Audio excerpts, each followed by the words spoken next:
दोस्तों, Indian railway finance corporation limited यानी IRFC की बात करें तो स्टॉक में पिछले दिनों ज़बरदस्त तेज़ी बनी। उसके बाद स्टॉक में लगातार गिरावट का माहौल बना हुआ है। गिरावट पे ब्रेक लगा है फ्राइडे को और लगभग 4% के आसपास की तेज़ी बनी। क्या स्टॉक यहाँ से दौड़ने को तैयार हो चुका है या फिर अभी भी इसके अंदर गिरावट की संभावना बनी हुई है? मार्केट एक्सपर्ट क्या कह रहे हैं उसको समझने की कोशिश करेंगे। और क्या पीएसयू स्टॉक का वैल्यूएशन महंगा हो गया है, क्योंकि बहुत सारे लोगों को लग रहा है कि इस समय जितने पीएसयू स्टॉक है वो बहुत ज़्यादा दौड़ चुके हैं, अब आगे इनके अंदर संभावना नहीं है कि दौड़ेंगे। ऐसे में क्या करना चाहिए? क्या प्रॉफिट बुक करके निकल जाना चाहिए या फिर अभी भी एक शानदार तेज़ी आनी बाकी है? समझने की कोशिश करेंगे, क्योंकि बहुत जल्द हमारे सामने क्वार्टर टू आने वाला है। अब क्वार्टर टू अगर बेहतर होगा तो एक फर्स्ट नया और फ्रेश ट्रिगर भी मिलता हुआ दिखाई दे सकता है। सरकार की तरफ से ऑलरेडी रेलवे सेक्टर के लिए अनाउंसमेंट तो बहुत हो चुकी है और आने वाले समय में ये प्रोजेक्ट कंप्लीट होंगे। ऐसे में आईआरएफसी के लिए तो बेनिफिट तो दिखाई देगा ही देगा। तो यहाँ पे इन सारी संभावनाओं को तलाशें। इसके अलावा हमारे सामने अगस्त महीने के म्यूचुअल फंड के आंकड़े आ चुके हैं जो बहुत ही ज़बरदस्त है।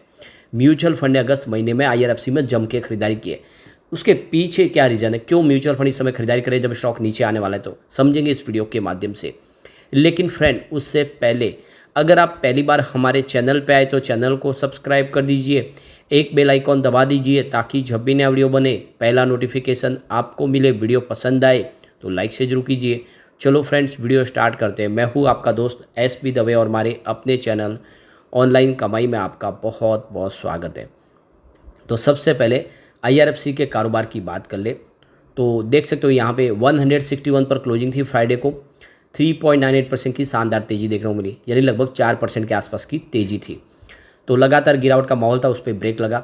अब यहाँ पे 31 अगस्त 2024 तक के हमारे सामने म्यूचुअल फंड के आंकड़े आ चुके हैं। काफ़ी उत्साहवर्धक आंकड़े हैं।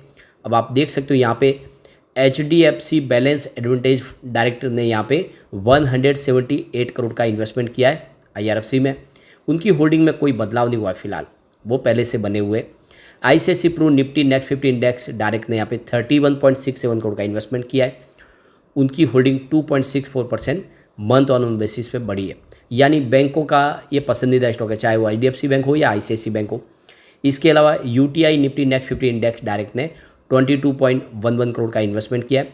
उनकी होल्डिंग भी 2.14% मंथ ऑन मंथ बेसिस पे बढ़ी है। Baroda BNB Paribas flexi cap ने यहाँ पे 15.18 करोड़ का इन्वेस्टमेंट किया है। उनकी holding 21.43% month on month basis पे बढ़ी है, यानी बड़ौदा बीएनबी परिबास का काफ़ी बड़ा निवेश बढ़ा है।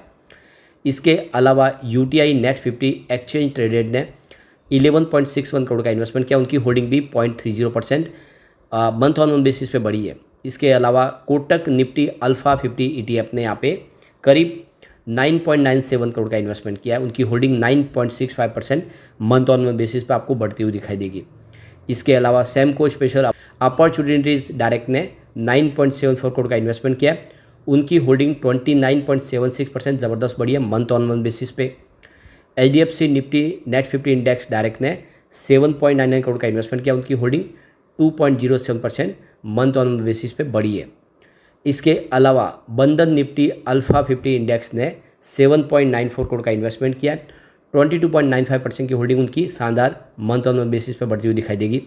इसके अलावा SBI निफ्टी नेक्स्ट 50 इंडेक्स ने 6.05 करोड़ का इन्वेस्टमेंट किया। उनकी होल्डिंग भी 7.65% मंथ ऑन मंथ बेसिस पे बढ़ी है। अब यहाँ पे गौर करने वाली बात है कि इंडिया के सभी बैंकों ने अपने निवेश को बढ़ा दिया, चाहे वो SBI हो, बंधन बैंक हो, HDFC बैंक हो, कोटक महिंद्रा बैंक हो या फिर यहाँ पे देख सकते हो कि आईसीआईसी बैंक हो, सभी बैंकों का निवेश बढ़ा है।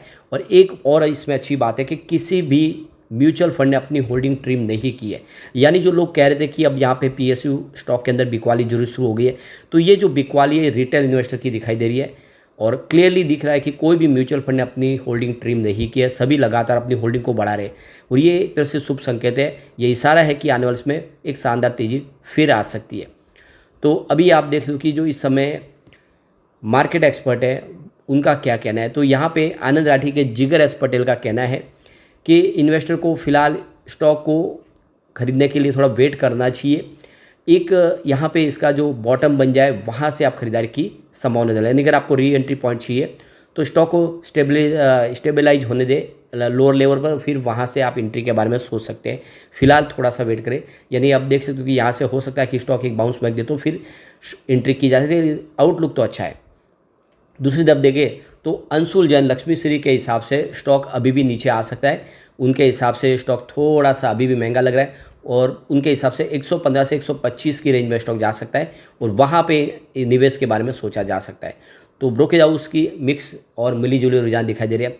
अजित मिश्रा जो रेलिगर ब्रोकिंग के आप देखो मार्केट एक्सपर्ट है, उनका कहना है कि पीएसयू स्टॉक की जो वैल्यूशन है वो काफ़ी ज़्यादा बढ़ी है और लगातार दौड़ है, तो इस समय ये जो वैल्यू है थोड़ी सी महंगी है और इसीलिए इनको थोड़ा सा सेटल होना चाहिए। ये स्टॉक नीचे आए तो फिर खरीदारी के बारे में सोच सकते हैं। यानी अगर आप देखें तो पीएसयू स्टॉक को लेकर लगातार ये बातें निकल के आ रही कि पीएसयू स्टॉक महंगे हो गए, क्या वाकई में आईआरएफसी महंगा हो गया? तो आईआरएफसी की जो प्राइस समय 161 के आसपास, इसका पी रेशियो 32.74 का है। ये मार्केट कैप के लिहाज से अपनी पेयर कंपनी में सबसे बड़ी कंपनी है, करीब 2,10,964 करोड़ का मार्केट कैप है। पावर फाइनेंस कॉर्पोरेशन लिमिटेड की प्राइस 481 के आसपास, लेकिन इसका पी रेशियो बहुत कम है। ये देख सकते हो कि 7.67 का ही पी रेशियो है और इसका जो मार्केट कैप है 1,59,000 करोड़ के आसपास है। तीसरी आरईसी लिमिटेड आपको दिखा देगा जिसकी प्राइस 539 के आसपास है, लेकिन पी रेशियो मात्र 9.71 का है। तो ये क्लियरली देख लो कि ये कंपनियां तो अभी बहुत सस्ती है। इसका मार्केट कैप भी 1,42,180 करोड़ के आसपास है। और इरडा की बात करें तो इसकी प्राइस 232 के आसपास है, लेकिन इसका पी रेशियो आईआरएफसी से ज़्यादा है, 46.56 का पी रेशियो है। मार्केट कैप 62,455 के आसपास है। तो इरडा के हिसाब से देखें तो सस्ता है आईआरएफसी, ये क्लियरली दिख रहा है इस समय। इरडा की जो पी रेशियो इससे भी ज़्यादा है, लेकिन आईएफसीआई का पी रेशियो तो बहुत ज़्यादा है। 71 की इस समय प्राइस है, लेकिन पी रेशियो 117 का है और मार्केट कैप इसका 18,582 करोड़ के आसपास है। तो सबसे जो महंगा पी रेशियो वो 117 पी है, वो है आईएफसी का है और वहाँ तक स्टॉक जा सकता है। तो ये स्टॉक भी आने वाले समय और भी महंगा हो सकता है, इसमें कोई बड़ी बात नहीं। इसके अलावा टूर फाइनेंस कॉर्पोरेशन का प्राइस 169 के आसपास है, उसका पी रेशियो 17 का है और ये कंपनी का जो मार्केट के मात्र 1,572 करोड़ के आसपास है। तो पी रेशियो के मामले में सबसे महंगा आपको आईएफसीआई दिखाई देगा। उसके बाद में Indian renewable energy development agency limited यानी इरडा तीसरे नंबर पे आईआरएफसी है और इसीलिए हम कह सकते हैं कि इतना महंगा स्टॉक नहीं है और जैसे ही कुछ संभावना पॉजिटिव बनेगी स्टॉक फिर से दौड़ना शुरू हो जाएगा, कोई चिंता की बात नहीं है। कंपनी बहुत ही अच्छे रिजल्ट लगातार दे रही है। अगर हम बात कर ले Q2 की तो बेहतर रहने की पूरी उम्मीद है, क्योंकि Q1 भी काफ़ी शानदार था। रेवेन्यू 1.61 करोड़ के आसपास रहा था, जहाँ पे 1.21% की ईयर ऑन बेसिस पे वृद्धि देखने को मिली। नेट इनकम 1.58 करोड़ के आसपास रही, जहाँ पे 1.3% की ईयर ऑन बेसिस पे हमें बढ़त देखने को मिली। इसके अलावा डायलूटेड ईपीएस 1.21 है, जहाँ पे 0.83% की वृद्धि देखने को मिली। नेट प्रॉफिट मार्जिन 97.65% रहा, जहाँ पे 0.09% की ईयर ऑन बेसिस पे वृद्धि देखने को मिली। तो ईयर ऑन बेसिस पे रिजल्ट अच्छा था और कंपनी फंडामेंटली भी बहुत मजबूत है। फिलहाल टेक्निकल लेवल के हिसाब से तो दबाव बना हुआ है, लेकिन अगर आप लॉन्ग टर्म इन्वेस्टर और सरकार की तरफ से जिस तरह से बड़ी स्कीमें लाई जा रही है लगातार रेलवे सेक्टर के लिए, चाहे वो रेलवे स्टेशन हो जिसको रीडेवलपमेंट करना है सभी, या फिर नई ट्रेनें शुरू करनी हो, नए ट्रैक बिछाने हो, इलेक्ट्रिफिकेशन करना हो, खर्च बहुत होने वाला और इसीलिए आईआरएफसी आने वाले समय बेहतर कर सकता है। तो लॉन्ग टर्म इन्वेस्टर के लिए अच्छा मौका है कि निवेश कर सकते हैं। लेकिन फ्रेंड, कोई भी इन्वेस्टमेंट करने से पहले अपने फाइनेंशियल एडवाइजर से बड़े ले ले या अपना खुद का रिसर्च करें, क्योंकि मैंने वीडियो आपके एजुकेशनल पर्पज़ के लिए ही बनाए। वीडियो पसंद आए तो लाइक से जरूर कीजिए और चैनल को सब्सक्राइब कर दीजिए। Thank you friends.